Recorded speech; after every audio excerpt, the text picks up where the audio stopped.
What's up, everybody? Flash here with Flashy Dark Arts, and Mueller's report on the Trump-Russian collusion is exploding like candy coming out of a piñata at a birthday party. The only problem is it has nothing to do with Russian collusion.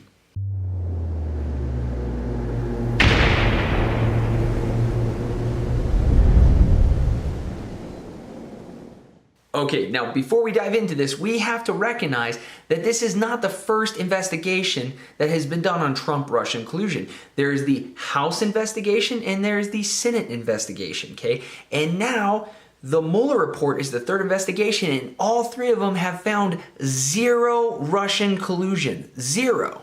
So now, mostly because of the media, everybody's convinced that Trump was going to be Bubba's girlfriend at the Saturday night prison mixer.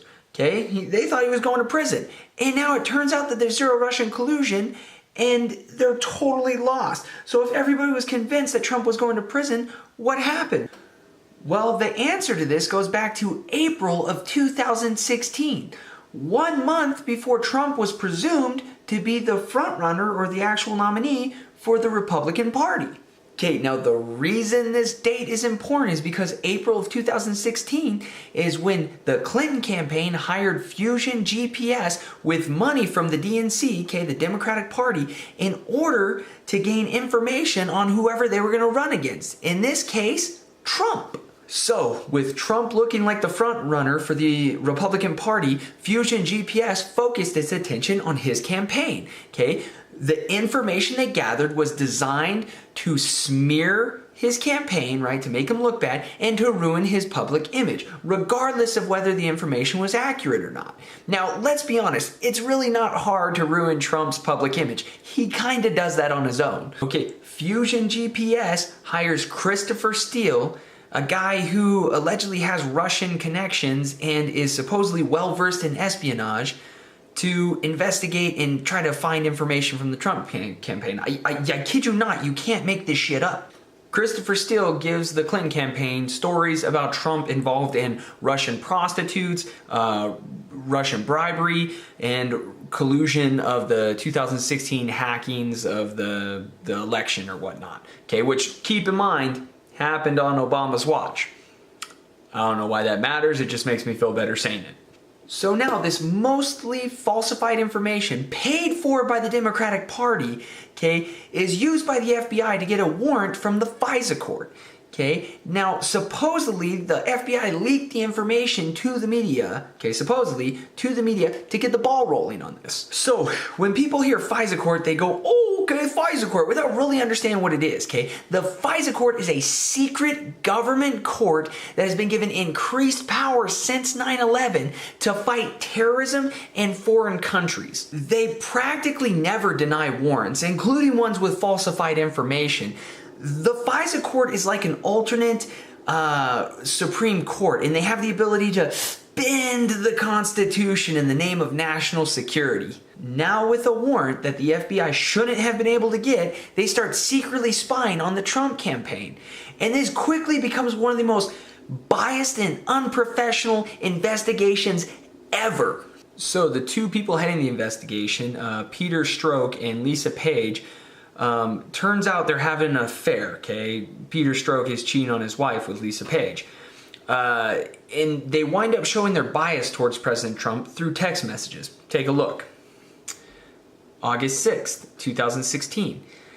And maybe you're meant to stay where you are because you're meant to protect the country from that menace. Thanks. It's absolutely true that we're both very fortunate, and of course I'll try to approach it that way. I just know it will be tough at times.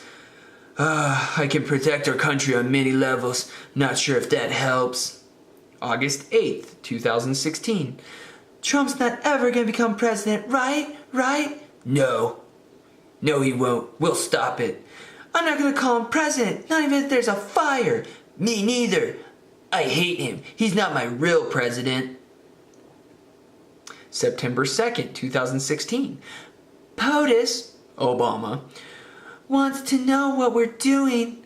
That's so freaking cool. I knew he cared. Then you had Trump, who came out and put this out. The Mueller angry Democrats recently deleted approximately 19,000 text messages between FBI agent Lisa Page and her lover, Agent Peter S. These texts were asked for and invaluable to the truth of the witch hunt hoax.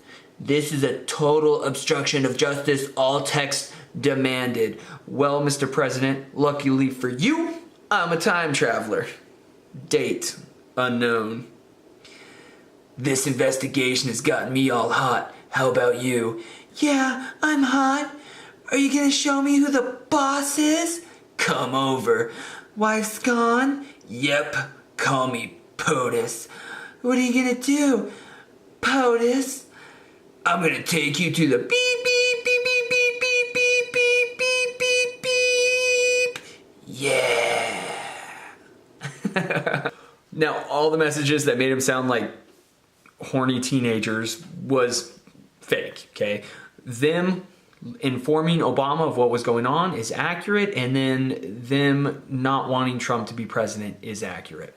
This is viewed by some people as unconstitutional because Trump and the people under him at this time are U.S. citizens. Okay, now one of these people that thought it was kind of wrong was Mike Rogers, director of the NSA and a former Navy admiral. Now, if the information is accurate, okay, without notifying his supervisors, Mike Rogers goes to Trump Tower and notifies Trump that they're spying on him, okay?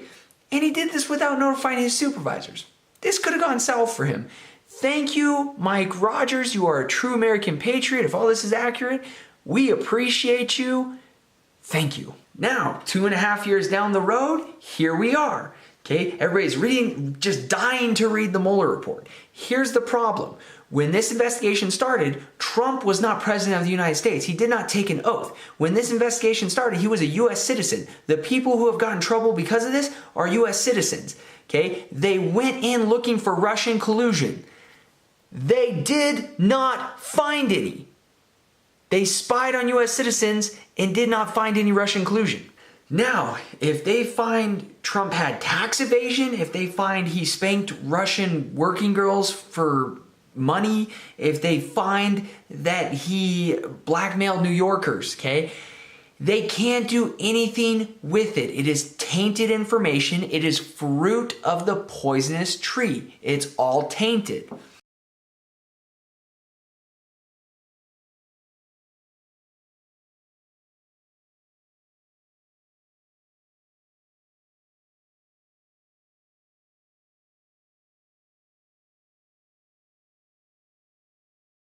They investigated him for Russian collusion. Because the information was false, they did not find Russian collusion.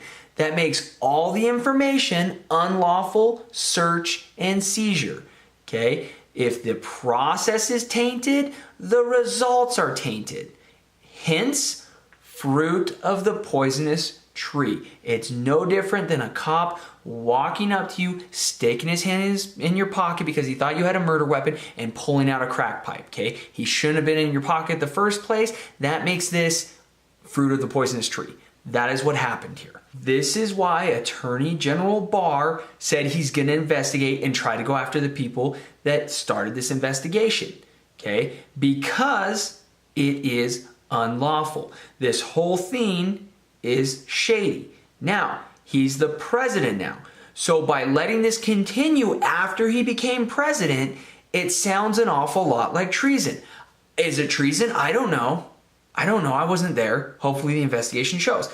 But if you are trying to overthrow the government or upend democracy, that is treason. If these people were smart, they would have stopped it, put it into it the second he became president. They didn't. They let the lie keep rolling in hopes of impeaching the president and overthrowing the government. So why does this matter? Because if the president of the United States can lose his freedoms, so can we. This is Flash with Flashy Dark Arts reminding you that freedom isn't free. And you sure as hell shouldn't be giving it away.